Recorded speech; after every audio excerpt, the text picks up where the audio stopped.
இன்னைக்கு நம்ம பார்க்க போகிறது ரவா குழி பணியாரம், அதோட கூட ஒரு தக்காளி சட்னி. இது வந்து இந்த தக்காளி சட்னி பச்சையாக அரைச்சிட்டு நம்ம தாளிக்கிறது தான்.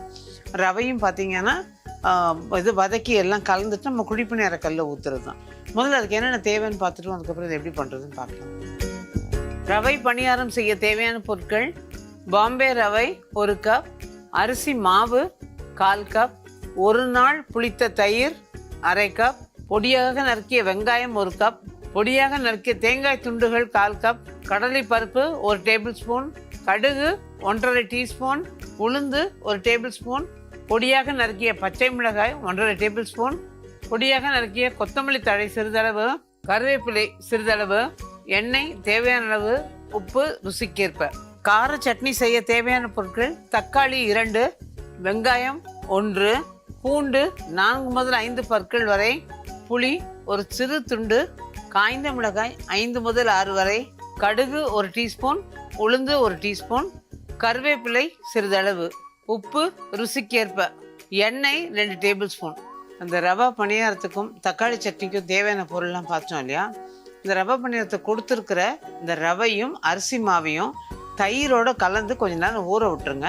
நான் இப்போ கலந்து வச்சுருக்கேன். இந்த மாதிரி பார்த்தீங்கன்னா நல்லா கலந்து வச்சுருக்கேன். ரவை, தயிர், அப்புறம் அரிசி மாவு 3 கலந்து வச்சுருக்கேன். இது ஒரு கெட்டி பதத்தில் தான் இப்போதைக்கு இப்படி இருக்குது. அதுக்கப்புறம் நம்ம ஊற இன்னும் கொஞ்சம் வேணுங்கிற அளவு தண்ணி விட்டுக்கலாம். அதுக்கு முன்னாடி தாளித்து கொட்டணும்.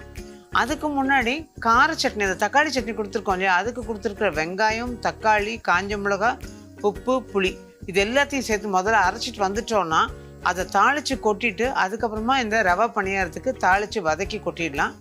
அது குழி பணியார சட்னியில் ஊற்றி எடுக்க வேண்டியது தான். முதல்ல அதை அரைக்கிறத இந்த தக்காளி சட்னிக்கு அரைச்சிட்டு வந்துடலாம். இப்போ ஒரு சின்ன பேன் அடுப்பில் போட்டிருக்கேன். அதில் ஒரு 2 டேபிள் ஸ்பூன்லேருந்து 3 டேபிள் ஸ்பூன் வரைக்கும் எண்ணெய். இதுக்கு இந்த கார சட்னியில் எண்ணெய் கொஞ்சம் அதிகமாக எடுக்கும். அப்படி போட்டால் தான் அந்த காரம் வந்து மட்டுப்படும், இல்லைன்னா காரம் அதிகமாக தெரியும். இதில் நான் கழுவி வச்சுருக்க கருவேப்பிலையை இந்த சட்னி மேலே கொஞ்சம் வச்சிடுறேன். நம்ம போடுறதுக்கு சரியாக இருக்கும். கடுகு,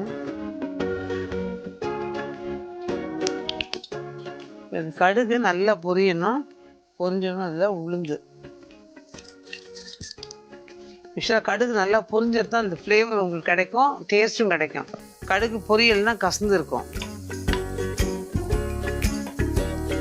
இப்போ இதில் வந்து இந்த சட்னி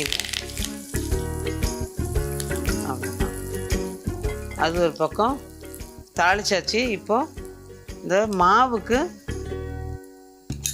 ஒரு 2 டேபிள் ஸ்பூன். இதுலேயும் நம்ம வந்து கடுகு, கடலைப்பருப்பு போட்டு அப்புறம் உளுந்து போட போகிறோம்.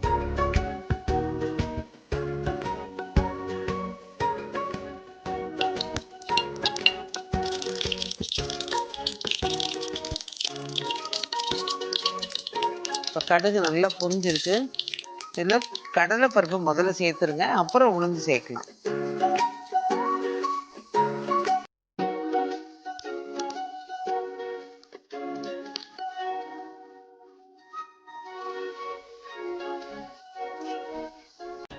இது கொஞ்சம் லேசு செவக்கணும். செவக்காமல் போட்டால் நல்லா இருக்காது. இது ஓரளவு கொஞ்சம் செவக்கணும். இளம் வறுப்பாக வறுப்படணும்னு சொல்லுவாங்க இல்லையா, அந்த மாதிரி.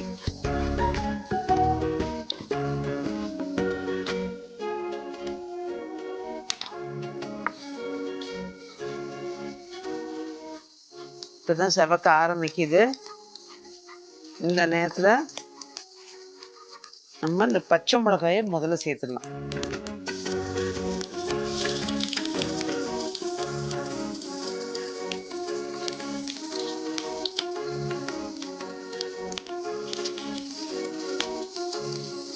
பச்சை மிளகாய் முதல்ல சேர்த்திங்கன்னா காரம் கொஞ்சம் மட்டுப்படும். இப்போ வாயில் தட்டுப்பட்டாலும் அதில் காரம் ரொம்ப தெரியாது. வெங்காயம்,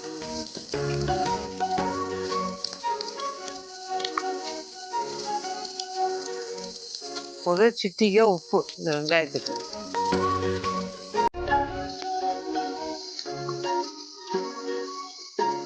இது ரொம்ப அப்படியே வதங்கி அந்த மாதிரி ஆகணுங்கிறது, வெந்து எடுக்கணுங்கிறது இல்லை. லேசாக கொஞ்சம் க்ரன்ச்சியான்னு சொல்லுவாங்கல்ல, ஒரு மாதிரி நடக்கு கடிப்படுற மாதிரி அந்த ஸ்டேஜில் அதை எடுத்து மாவில் ஊற்றினோம்னா சரியாக இருக்கும். இதோடைய தேங்காய் இதை திருக்கி போடுறதும் போடலாம். இப்படி போட்டால் வாயில் கடிப்படும் போது ருசியாக இருக்குங்கிறதுனால நான் வந்து பல்லாக கீறி போட்டிருக்கேன். இது கொஞ்சம் வதங்கட்டும். அவ்வளோதான். இதெல்லாம் முதல்ல வதக்கிட்டு இதைக்கு மாவில் ஊற்றிக்கலாம். ஸோ இதுவும் வதங்கியாச்சு. இதில் நம்ம நறுக்கி வச்சுட்டா கொத்தமல்லியை போட்டு அவ்வளோதான்.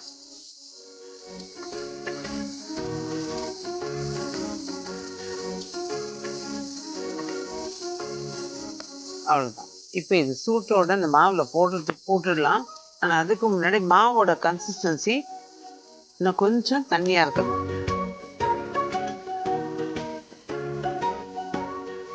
அதோட நான் உப்பு போடல, அதனால உப்பு போடுறேன் லேசா.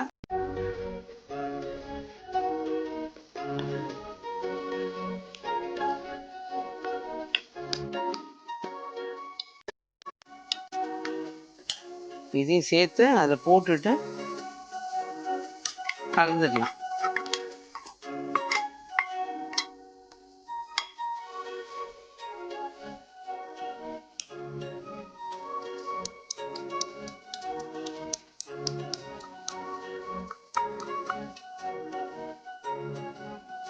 இப்போ இது மாவில் நல்லா கலந்தாச்சு. உப்பு எல்லாமே அளவாக இருக்குது. இதில் வந்து அந்த குழிகளில் கொஞ்சமாக எண்ணெய் ஊற்றி வச்சுக்கலாம். என்னதான் நான்ஸ்டிக்காக இருந்தாலும் நான் குழியில் இந்த எண்ணெய் இல்லாமல் இருந்தால் ரொம்ப ட்ரையாக இருந்தாலும் நம்மளால சாப்பிட முடியாது. ஓரளவுக்கு கொஞ்சம் எண்ணெய் விடணும். எண்ணெய் காயணும். இப்போ உங்ககிட்ட பேசலாமா? என்ன பேசலாம் நம்ம? பாட்டு பாட தெரியுமா? டான்ஸ் ஆட தெரியுமா? பாட தெரியுமா? அட என்ன பாட்டு பாடுவீங்க? ஜலபுல ஜங்கு அப்படின்னு ஒரு பாட்டா? ஏதாவது சினிமாவா? அதானே பார்த்தேன். எங்க பாடுங்க பார்க்கலாம். ஏ ஜலபுல ஜங்கு தபடு மடங்கு தக் லைஃப் லக்கிங்கு டான்ஸ் சிட்டிங்கு ஏ ஜில்லுகுன ஜிங்கு அபரேஞ்சியோ யங்கு அனில் பறக்குத பங்கு ஓ ஃபிட்டிங்கு आवो माई गस्ता आएगा आएगा हिमालय मजा आएगा बैड वाइब जल्दी जाएगा जाएगा बीस्ट टपर टेंशन आएगा फ्रीया विडे कालेज बंगड़चालो तिनक दाम पाड़े तानी दाम पड़ाने फ्रीया विडे चलक चलक ரியர் அடிக்கும் உனக்கு பட் லைஃப்ல ஜெயிச்சா நீ தான் படானே. சத்தமா சுத்து பண்ணு கட்டி புச்சி கன்ஃபார்மா என்ஜாய பங்கு ஃப்ரீயா விடு சலுக்கு சலுக்கு சலுக்கு புச்சுக்க போது சுளுக்கு ஸ்டாப்ஸ் எல்லாம் டண்டன கங்கு. என்ன தல சூப்பரா இது. என்ன தமிழ்ல தானே பாட்டு? கேட்கவே வேடிக்கையா இருக்கு இந்த பாட்டு.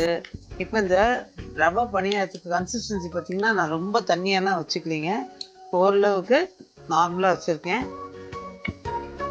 ஊற்றிடலாம்.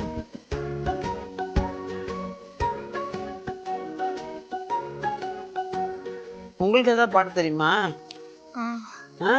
நான் இதே பாட்டு தான் பாடுறேன். நான் ஏன் வேற பாட்டு பாட தெரியும்? ஸ்லோகம் ஒன்று பாடுவேன். சூப்பர், சொல்லுங்களேன் அழகா. ஞானானந்தமயம் மயம் தேவம் நிர்மலஸ்படிகாத்கிரம் வித்யாரம்பம் கரிஷ்யாமி சித்தே பௌத்தமே சதா. சூப்பர். நடுவில் ஒரு வார்த்தையை மட்டும் முழுங்கிட்டீங்களே. ஞானானந்தமயம் தேவம் நிர்மல ஸ்படிகா கிருத்தம் அதை விட்டுட்டோம்ல. நீங்க சாமி பாட்டு என்ன பாடுவீங்க? ஜலக்கு ஜலக்கு இல்லாம வேற என்ன பாட்டு பாடுவீங்க?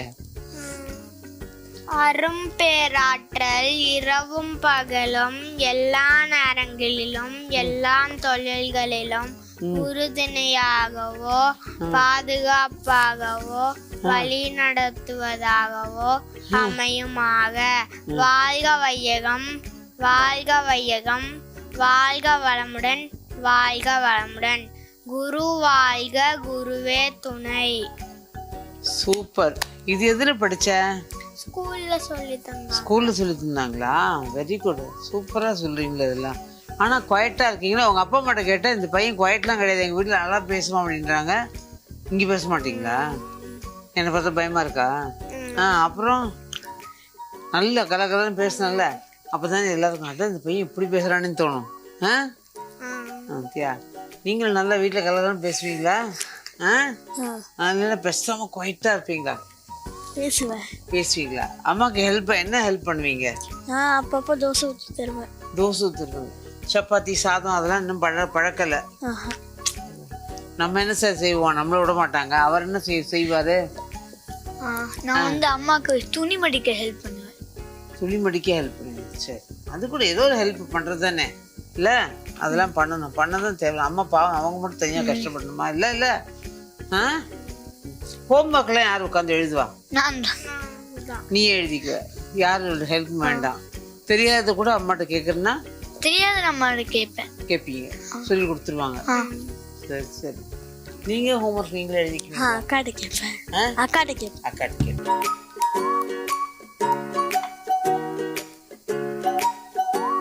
செவந்து வேகணும். அதுக்கு இடையில உங்ககிட்ட பேசலாண்ணா, அது கொஞ்சம் வேகட்டும். உங்க அப்பா அம்மாலாம் சொன்னாங்க நீங்களாம் நல்லா ஹெல்ப் பண்ணுவீங்க பிரியாணி. அவங்க பிரியாணி பண்ண நீங்க தான் ரைத்தா பண்ணுவீங்களாமே, நிஜமாவா? கட் பண்ணி மட்டும் கொடுத்துருவாங்களா? நீங்க உட்காந்து ரைத்தா பண்ணுவீங்க. வேற என்னெல்லாம் ஹெல்ப் பண்ணுவீங்க? குக்கிங், அந்த ட்ரெஸ் மடிக்கிறதுக்காக தான். குக்கிங்ல என்ன ஹெல்ப் பண்ணுவீங்க? வெங்காயம் உரிக்க, பூண்டு உரிக்கவா? இல்ல அடுப்பு கிட்ட போக மாட்டாங்க. அடுப்பு ஆஃப் மட்டும் பண்ணுவேன். ஓ, ஆஃப் பண்ணிடுவீங்க அடுப்பை. அதுவே எனக்கு பெரிய வேலை தான் நிஜமாவே. Okay sir. நீங்கள் என்ன சார் வந்ததுலேருந்து வாயை திறக்கும், நீங்கள் எண்ணி 4 வாரத்தை தான் பேசியிருப்பீங்க போல் இருக்கு. ஏன் டென்ஷன் ஆகும்? உங்கள் அப்பா அம்மாவும் சொன்னாங்க நீங்கள் பேக்கிங்லாம் அங்கே ஹெல்ப் பண்ணுவாங்க, நல்லா பேசுவான் வீட்டில் அப்படின்லாம் சொன்னாங்க. நீங்கள் எதுவுமே பேசவே இல்லையே. நல்லா கலகலன்னு பேசினா தானே எல்லாரும் ஒன்று பார்த்துட்டே இருக்காங்க, எவ்வளோ ஹாப்பியாக இருப்பாங்க. பாட்டு பாடுறது எவ்வளோ நல்லா பாடினேன் அந்த மாதிரி. நீங்களும் எப்பவுமே இப்படி தான் குவைட்டா? நீங்களும் நல்லா பேசுவீங்க. அப்போ ஏன் கேமரா ஆனதுனால குவைட் ஆகிட்டீங்களா? ஒரு பயம் இல்லை? ஓகே. ஸோ இப்போ இது எடுத்துட்டேன். இது தீ குறைச்சிடலாம். இதுவும் நல்லா வேகணும். வெந்துட்டு இருக்க நேரத்துக்குள்ள இது எப்படி இருக்குன்னு பார்க்க வேண்டாம்? பார்க்கணுமா வேண்டாமா? பார்க்கலாமா? இதாங்க சாப்பிடுங்க. சர்வேஷ், என் ஃப்ரெண்டோட பேர் சர்வேஷ் தான். நல்ல பேர். உன் பேருக்கு என்ன அர்த்தம்லாம் கேட்டிருக்கியா? இல்லை கேட்டிருக்கியா? யார்கிட்ட கேட்டிருக்க? என்ன சொன்னாங்க? சர்வேஸ்வர். சாமி பேரா? சாமி பேர். ஆமா சாமி தான். ஆனால் சாமி ரொம்ப குவைட்டா இருக்காது அந்த சாமி. அது கொஞ்சம் நல்லா பேசுமே. அந்த மாதிரி குவைட்டா இருக்காது அந்த சாமி. அடுத்த தடவை நல்லா பேசு, சரியா? பயப்படாம பேசணும். எங்கிட்ட பேசுவீங்க டீச்சர்கிட்ட எல்லாத்தையும் பேசும்போது கரெக்டா பேசணும், சரியா?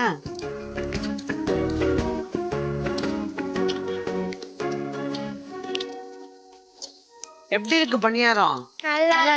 நிஜமாவே நல்லா இருக்கா? என்ன சாப்பிட்ட உடனே யூஸ்வலா குழந்தைங்க வாயில போடும்போதே சொல்லிடுவாங்க நல்லா இருக்குன்னு. நான் சொல்லி எனக்கு பயந்து சொல்றீங்களா இல்லை உங்க அப்பா அம்மாவுக்கு பயந்து சொல்றீங்க எதுக்கானு? இல்லை இல்லை நிஜமாவே நல்லா இருக்குன்னு சொல்லுவாங்க. அதே மாதிரியே கேட்குறேன். இது நல்லா இருக்கு. எப்படி இருக்குது? நல்லா இருக்கா? Super, very good.